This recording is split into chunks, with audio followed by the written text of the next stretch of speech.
Bila kita nampak raut wajah orang yang tenang cerah, maka ketenangan bukan pada wajahnya. Bila nampak orang melangkahkan kaki dengan tenang penuh wibawa, maka ketenangan bukan pada kakinya. Bila tampak ayunan tangannya tak tergesa-gesa, maka bahagia bukan pada tangannya. Di mana letak bahagia itu? Ala fil jasadi mutrah. Ketahuilah dalam jasad ada segumpal, ada sekepal, ada sesuap. Idza salahat salahal jasadu kulluh.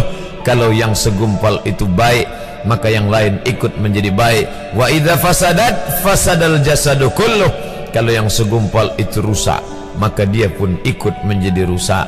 Yang segumpal itulah yang mengendalikan mata, telinga, tangan, kaki. Yang segumpal itulah tempat rindu, benci, marah, ridha, ikhlas, fasik, hasad, kufur. Di sanalah bersemayam rindu dan benci. Maka jangan terlampau benci. Habib habibaka haunamma. Kalau kau sayang, sayanglah secukupnya sahaja. Karena boleh jadi hari ini kau sayang, besok berubah menjadi kebencian. Kalau kau benci, bencilah secukupnya sahaja. Boleh jadi esok pagi dia menjadi orang yang tersayang. Berapa banyak puan-puan berkata, siapa itu? Itulah orang yang dulu paling aku benci. Tapi hari ini masih ada juga benci, tapi tak banyak. Oleh sebab itu maka dijaga dia. Yauma la yanfa'u malun. Hari itu tak ada guna harta, wala banun, tak ada guna anak, illa man atallah, kecuali orang yang datang menghadap Allah biqalbin salim, dengan hati yang salim. Qab lam ba, qallaba, berbolak-balik.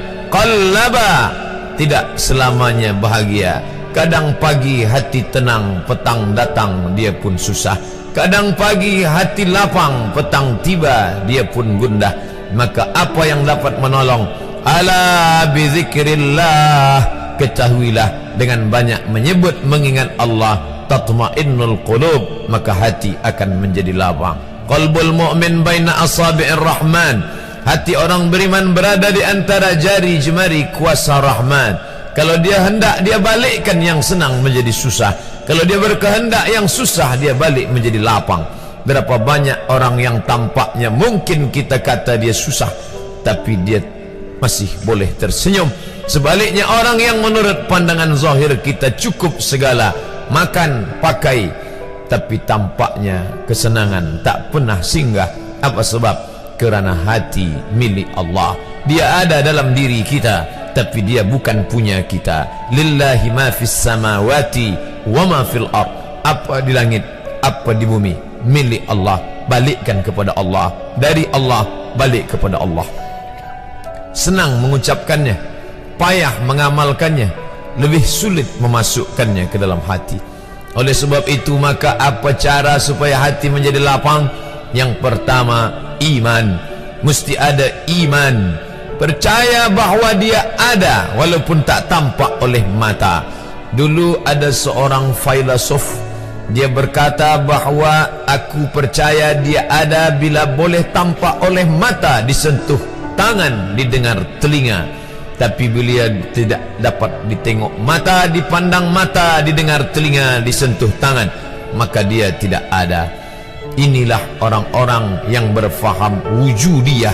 Wujud ada, mikrofon ada, mimbar ada, orang ada, kerana aku boleh menatap dengan mata, mendengar suara dengan telinga, bersapa tangan dengan alat yang diciptakan Allah Subhanahu wa ta'ala.